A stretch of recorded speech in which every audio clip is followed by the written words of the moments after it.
Le bilan routier 2025 de la SAC révèle une amélioration marquée en Abitibi-Témiscamingue, avec une baisse importante des décès et des blessures graves sur les routes de la région. Pour la Société d'État, les chiffres sont tout de même satisfaisants. En ce qui a trait aux décès et aux accidentés de la route pour 2025. On a une baisse des décès de 52,1 il y a eu seulement 7 personnes décédées en 2025.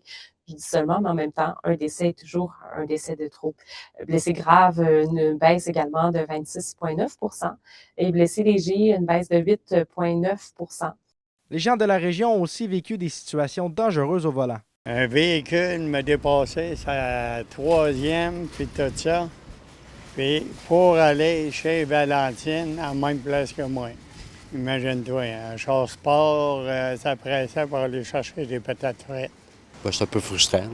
Avoir ça, c'est des stupidités de même, là. Je sais pas pourquoi ils font ça, là, exactement, là.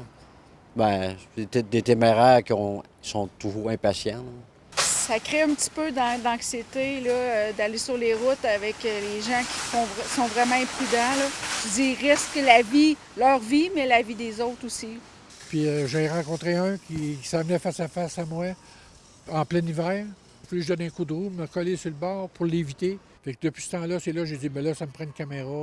Malgré ce bilan régional positif, la SAC rappelle que la vitesse, la distraction et les comportements imprudents demeurent les principales causes de collisions au Québec. On a tous une responsabilité lorsqu'on emprunte la route, c'est très important. 80 des accidents auraient pu être évités. C'est dû au comportement humain. Alors, c'est de se le rappeler à chaque fois. Il n'y aura jamais un policier derrière chaque personne. Donc, si c'est de ne pas toujours penser qu'on ne se fera pas prendre, ce n'est pas que ça. Hein. On peut aussi causer un accident, en mourir ou créer d'autres victimes. Plusieurs vidéos de sensibilisation seront mises en ligne au cours des prochains mois. Zachary Desrosiers pour RLC Nouvelles.